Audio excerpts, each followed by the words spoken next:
Hi everyone, and welcome to day 6 of our second week of walking through the stories of Jesus. And as we've been looking at this book together, and this week we've been looking at the story of the road to Emmaus and the wonderful way the two travellers on the road were met by the risen Lord Jesus. And yesterday we looked at the story of Jesus meeting them in the breaking of bread and in the sharing of this wonderful and beautiful and personal meal. So much of what the Bible and indeed the story of God is all about was revealed to them and to us, because it says, and Luke puts it there deliberately, that their eyes were opened, reminding us of another story right back in the annals of time, where Adam and Eve ate from the apple and their eyes were opened, but their eyes were opened to their loss of innocence and the awkwardness and distance that there can be between us and God.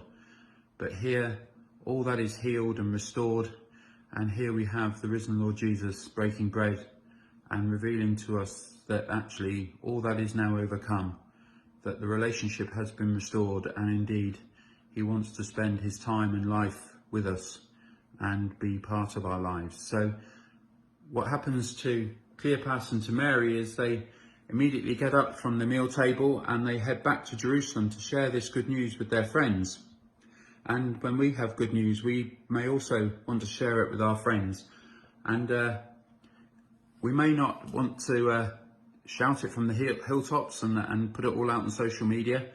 But sometimes when we're asked by friends or family about why we are Christians or why we believe in Easter and the Easter story, we can indeed become quite tongue-tied and indeed feel very awkward and embarrassed. And part of that is because we may feel embarrassed about talking about things that really matter to us. We find it quite hard, but also we can feel as though we're worried about getting it wrong, that if we talk about who Jesus was and is, that perhaps we're letting God down if we don't get it quite right, if we don't say the right thing or do the right thing.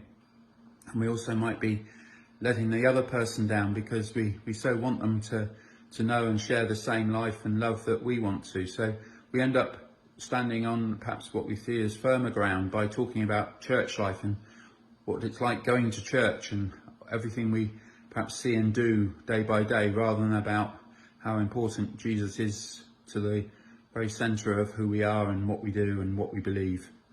And that's understandable, but it shouldn't really need to be like that.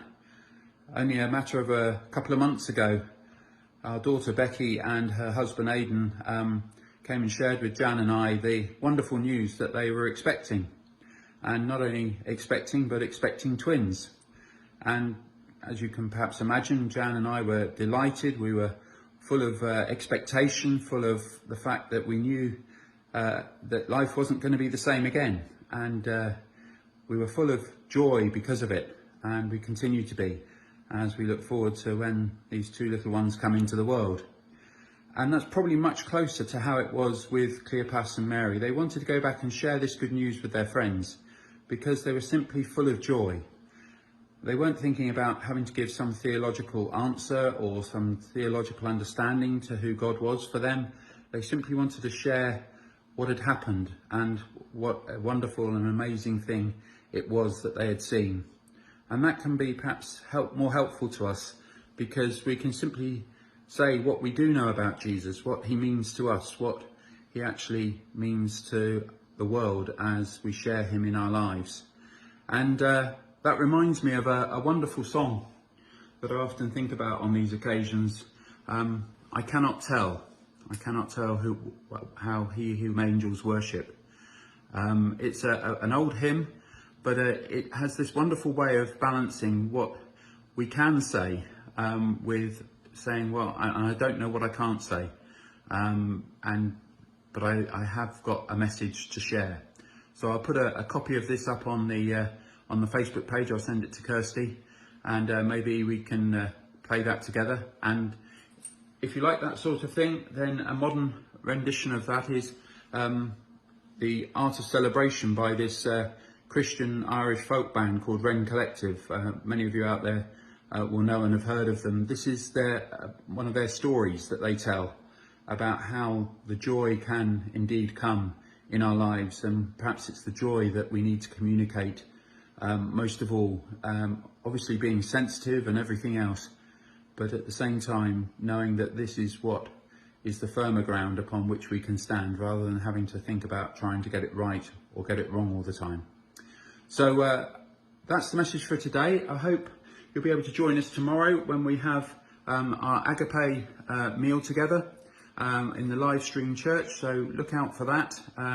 There's details about what to get for that on the website and on the New Creation Facebook page, so look those up. You'll need a couple of things for the service tomorrow. So look forward to seeing you then, and then next week we're going to be looking at the story of Thomas, another famous story that you may know or have heard of before. So look forward to seeing you then if you're going to join us next week for the continuation of these resurrection stories. Have a good day, everyone. See you tomorrow.